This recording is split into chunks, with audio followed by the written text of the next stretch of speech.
کہنے کو ہم مسلمان ہیں، ہم نے ایک مسلمان ملک میں آنکھ کھولی ہے۔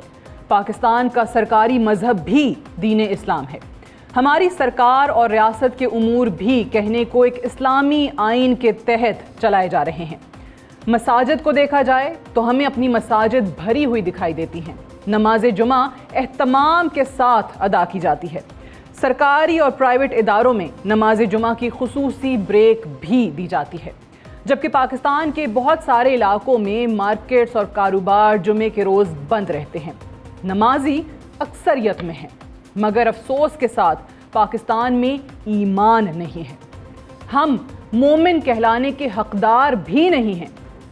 قرآن مجید میں اللہ تعالیٰ فرماتے ہیں، اگر تم ایمان والے ہو تو تم ہی غالب آؤ گے، لیکن ہم تو غالب نہیں ہیں۔ ہم پستی کا شکار ہو چکے ہیں۔ ہمارا معاشرہ بے راہ روی کا شکار ہے۔ ہمیں اپنے والدین سے دین اسلام ملا ہے۔ ہم ایک حادثاتی مسلمان ہیں۔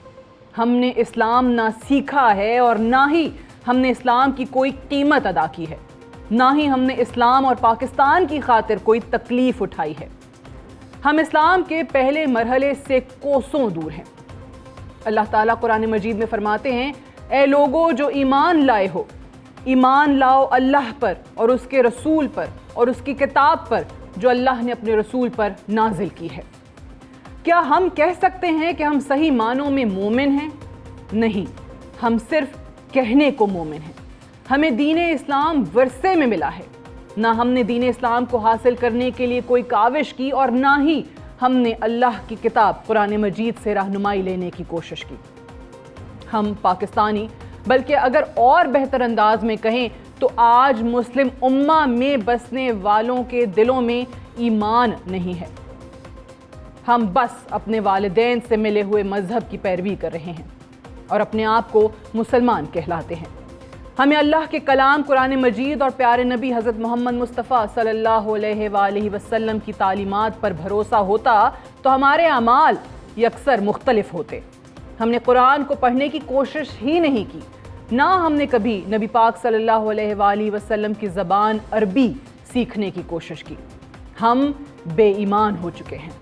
اگر ہمارا ایمان مضبوط ہوتا اور ہم قرآن کو پڑھ رہے ہوتے اور اس پر عمل کر رہے ہوتے تو کیا پاکستان میں سودی نظام رائج ہوتا؟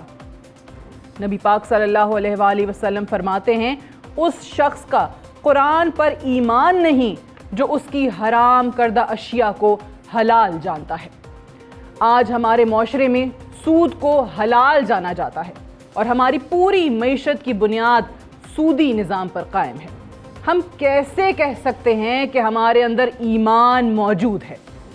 ایمان کی عدم موجودگی اس بات سے بھی واضح ہے کہ ہمارے ہاں کسی کمزور کو نہ انصاف کی فراہمی میسر ہے اور نہ ہی ہماری ریاست کسی کمزور کو تحفظ فراہم کر سکتی ہے۔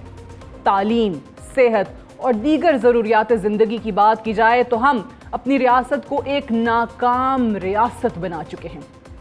ہم مملکت خداداد پاکستان کو دو حصوں میں تقسیم کر چکے ہیں، ایک طرف اشرافیہ کا پاکستان اور دوسری طرف عام آدمی کا پاکستان۔ آج ریاست پاکستان بہت سارے اندرونی اور بیرونی خطرات سے دوچار ہے۔